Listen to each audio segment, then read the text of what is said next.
Every country has a car graveyard, but Australia has a special horrifying talent for giving birth to absolute rolling nightmares. We're talking hundreds of millions of dollars violently evaporating because a frantic team of executives made decisions that completely baffle human logic. Welcome to the 15 biggest automotive failures ever unleashed on Australian soil. Sit back and relax, because our number one didn't just fail, it mercilessly dragged an entire company down into the abyss with it. The Ford Telstar was the automotive equivalent of staring at beige wallpaper while someone reads you a tax return. Born from the button plan's forced model sharing, this rolling sedative was a rebadged Mazda 626, hiding in a witness protection program nobody asked for. It was competent, which was exactly its fatal flaw. In a tribal market violently divided between Falcon and Commodore loyalists, perfectly reasonable is not a war cry. The Telstar stood in showrooms like a man at a party who doesn't know anyone but is too polite to leave. It offered zero identity, zero heritage, and absolutely nothing to remember it by. Ford quietly euthanized it after nearly a decade. It was a failure so aggressively average that nobody noticed it flatlined.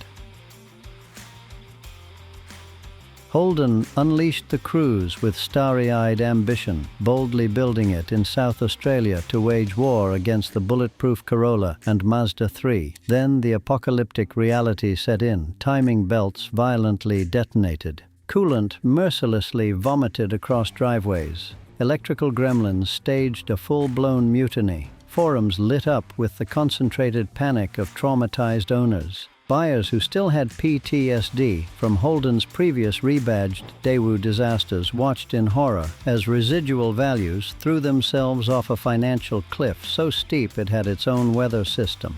Fleet managers wept quietly into their spreadsheets. A desperate 2013 facelift couldn't scrub away the overwhelming stench of failure. By 2016, local production was executed, dragging hundreds of South Australian jobs down with it as a parting gift.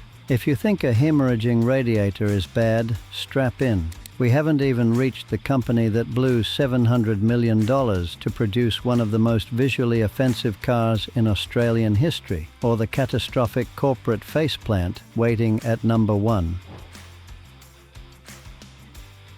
This one is a soul-crushing tragedy because it genuinely deserved to conquer the world. Hatched on Queensland's Sunshine Coast by a former McLaren engineer and a man who really loved Alfa Romeos, it was a carbon fiber mid-engined psychopath packing a Holden V8 that could hit 260 kilometers per hour. It even included a complimentary bottle of Bundy rum in the toolkit. Sadly, government bureaucrats violently intervened. Savage tariffs forced the creators to buy complete Alfa Romeos just to harvest the body shells and throw the Italian engines in the bin. The imported gearbox attracted a sadistic $35,000 per unit in duties alone. Only 15 of these magnificent machines escaped before the company was strangled to death by red tape. Australia has never fully processed the grief. What does a staggering $700 million buy you? Apparently, a vehicle so visually catastrophic it drove grown fleet managers to tears. Underneath the AU's deeply hideous skin, there was a genuinely brilliant engineering. Nobody cared, because the outside looked like a miserable, weeping insect that had received terrible news. The rear end drooped sadly, the paper shredder grille induced panic in onlookers, and the headlights stared at you with the hollow despair of a man who's made several regrettable decisions. Holden secretly weaponized it, distributing covert training videos coaching dealers on how to brutally mock it. Fleet contracts evaporated overnight. By 1999, Ford's traumatized president publicly groveled on behalf of the entire company. The most expensive droopy rear end in Australian history. $700 million, and they still couldn't make the back end look happy. Hold that figure tightly, because before this list is over, you'll meet a company that spent even more, got even less, and lost the entire factory as the final receipt. The Pintara had one unique problem on top of all its regular problems. It was also secretly the Ford Corsair, sold simultaneously at a different dealership down the road. This inspired confidence in absolutely nobody. Even ignoring the split personality disorder, the Pintara had nothing to say for itself. Against the Camry and the Commodore, it was a rolling void. No heritage, no performance edge, and no reason to exist. It was competent, but completely invisible, haunting the segment like a depressing ghost nobody had invited. Sales were so catastrophically abysmal that Nissan abandoned local production entirely in 1992, ending a manufacturing chapter that deserved better than this. The Pintara is remembered today mainly by people actively straining to remember it. That group is not large and is getting smaller every year. In 2003, selling an SUV was practically the easiest way to print money in automotive history. Holden found a way to fail spectacularly anyway. Their brilliant plan: jack up a Commodore wagon, stuff a monstrous 5.7-liter V8, and call it a day. The Adventra guzzled fuel with the terrifying aggression of a dehydrated elephant. Officially 15.3 liters per 100 kilometers, a figure owners discovered was dangerously optimistic while weeping at the Bowser. This supposed family vehicle was mathematically thirstier than the flagship HSV muscle car. Holden projected 420 sales per month. They managed to scrape 260. The Ford territory launched simultaneously and immediately sold over 1,000 per month without breaking a sweat. The Adventra was quietly buried in 2006, a proof that incompetence can fatally derail even the most bulletproof market trend. A family wagon thirstier than a drag car. A Nissan that couldn't even commit to its own name. Up next, a badge engineering so aggressively lazy that the advertising literally screamed the word different at consumers to describe an exact molecular clone of a different car. The Sigma was supposed to be Chrysler's triumphant rebirth after the Centura catastrophe. A proper Mitsubishi-based family car with genuine engineering credibility and build quality that was, by Chrysler's catastrophic recent standards, shockingly bordering on adequate. Which tells you everything about those standards. It drove, it started, it moved forward without spontaneously combusting. By Chrysler Australia's benchmarks, this was a roaring triumph. Unfortunately, Holden and Ford had their claws sunk so deep into the Australian psyche that the Sigma never had a chance. It had no performance story, no heritage, and no tribal army behind it. Chrysler sold the entire bleeding operation to Mitsubishi in 1980. The Sigma then thrived happily under Mitsubishi badges for years afterwards, confirming that the car was fine. The company it came from was the disaster. The Holden Vectra was a sophisticated European immigrant that arrived in showrooms and immediately threw a spectacular temper tantrum. Sourced from Germany as an Opel, it offered refinement the Commodore couldn't dream of touching, and then delivered electrical gremlins that staged violent raves inside the dashboard, gearboxes that detonated with memorable creativity, and service bills that expanded at a pace previously associated only with medical emergencies. The residual values became such a cruel industry joke that used car dealers would physically apologize before quoting a trade-in. Every year it aged in a Holden showroom. The gap between its sticker price and its actual worth widened into a financial canyon. Killed in 2003, it proved definitively that European sophistication without European reliability is just excruciatingly expensive disappointment sold on a payment plan nobody should have signed. A German car that self-destructed in a Holden showroom. A Chrysler outlived by the car it replaced. We are officially in the danger zone now. The next 5 entries involve real fortunes, real factory closures, and one car so lazily conceived it is a genuine insult to the concept of effort. The button plan produced some spectacularly misguided outcomes. but the Ford Corsair was a masterclass in aggressive, weaponized pointlessness. It was a Nissan Pintara with a Ford badge cynically stapled to the bonnet and wheeled into Ford dealerships as though nobody would notice, which speaks to a level of corporate confidence that borders on performance art. Ford loyalists already had the Falcon. Customers wanting something smaller had the Laser. The Corsair crept in between them, offering zero identity, zero distinctiveness, and the raw energy of a car that knew it shouldn't be here but had nowhere else to go. 3 years of quietly collecting dust, then discontinued without ceremony, without mourning, and without anyone writing an obituary. Its only legacy is as the most laughable footnote in button plan history. This Toyota was a Holden Commodore, not approximately, not inspired by, not spiritually similar. Molecularly, completely, embarrassingly identical, built on the same factory floor by the same workers with the same engine sitting in the same body, produced literally side by side. Toyota's marketing team, realizing the catastrophic absurdity of this arrangement, composed an advertising jingle that aggressively hammered the word different at consumers roughly 12 consecutive times. It was not different. Australians were not blind. Across 9 excruciating years, it managed around 20% of the equivalent Commodore's sales, a number reflecting exactly how many people were fooled, which is to say, almost none.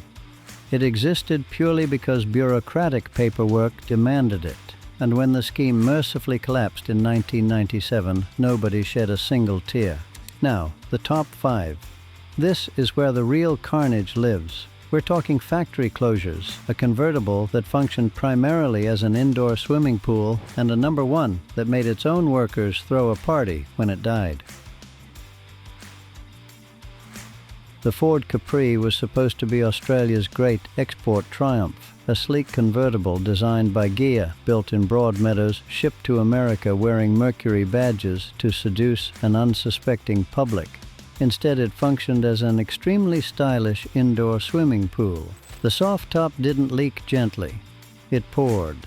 Water cascaded into footwells, saturated carpets, and turned the cabin into something that genuinely required a bilge pump. The ABC ran a national investigation, and the lemon label clamped on like a furious barnacle that refused to release under any circumstances. Ford fixed the roof. The leaking stopped, and the label never moved.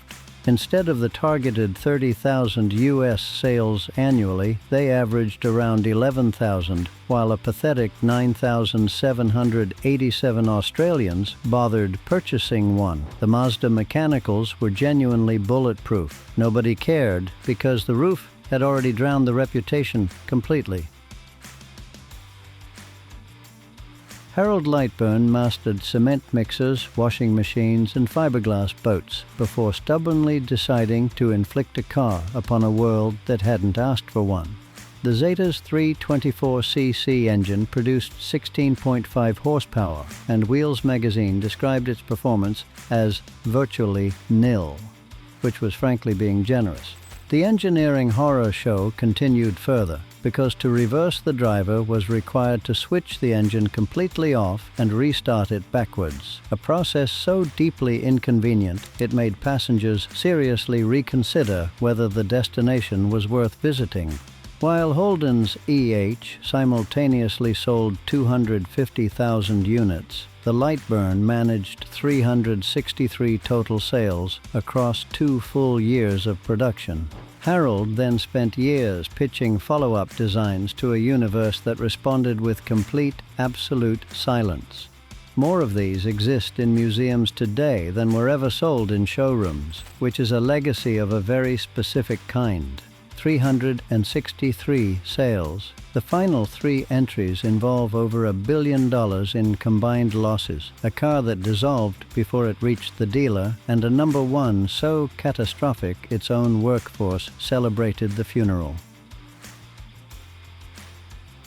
The Camira arrived screaming about its bold European future and spent the rest of its existence being Holden's most expensive, most humiliating, and most comprehensively rusted mistake. This car didn't casually corrode, it embraced rot with flesh-eating enthusiasm. Wheel arches erupting in disgusting orange bubbles within the first year of ownership, as though the metal itself had given up on life entirely. Head gaskets violently detonated, gearboxes developed rebellious personal opinions, and electrical systems staged full-scale insurrections on a regular basis. Through all of it, the stubbornly boxy styling ensured owners received absolutely zero visual compensation for their bottomless suffering. Holden patched, revised, and desperately warranty extended for 7 grinding years without genuinely fixing anything meaningful. The Camira's only real achievement was making the shamelessly rebadged Holden Apollo look like an act of inspired genius by comparison. In a jaw-dropping act of financial self-destruction, Mitsubishi torched $600 million developing the 380, then committed the additional crime of nuking the beloved Magna nameplate for a number that sounds exactly like a depressing business-class seat. Panic escalated so severely that the CEO personally appeared on national television to beg an increasingly apathetic public, a move that radiated the kind of desperation that makes potential buyers accelerate straight past the dealership without making eye contact. The tragic irony is that the 380 was genuinely good, driving brilliantly and earning generous praise from journalists who clearly had no influence over the purchasing public whatsoever.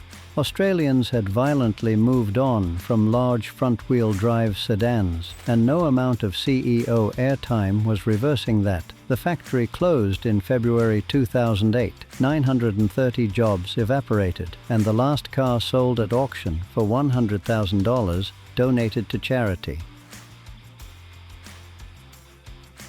At the very bottom of this spectacular graveyard lies the P76, the car that didn't just fail, but systematically dismantled the company that built it, brick by agonizing brick, with ruthless efficiency. British Leyland squandered a fortune on this wedge-shaped catastrophe whose proudest marketing achievement was advertising that the boot could fit a 44-gallon drum, because apparently nothing screams suburban family motoring like industrial waste storage capacity. Quality control operated on famously catastrophic standards, meaning cars rolled off the line already developing spontaneous faults at a pace that impressed automotive historians. When the factory closure was finally announced, the workers celebrated loudly and without shame, a documented historical fact. In 1974, it won Wheels Car of the Year. By 1975, it was cancelled. In under 2 years and 18,000 sales, the P76 obliterated Leyland Australia's reputation, finances, and existence completely. So, which of these cars is the ultimate failure? Did I miss a catastrophic disaster that belongs on this list? Or were you one of the brave, unfortunate souls who actually bought one? Type your own automotive horror stories in the comments below. Thank you for watching, and goodbye.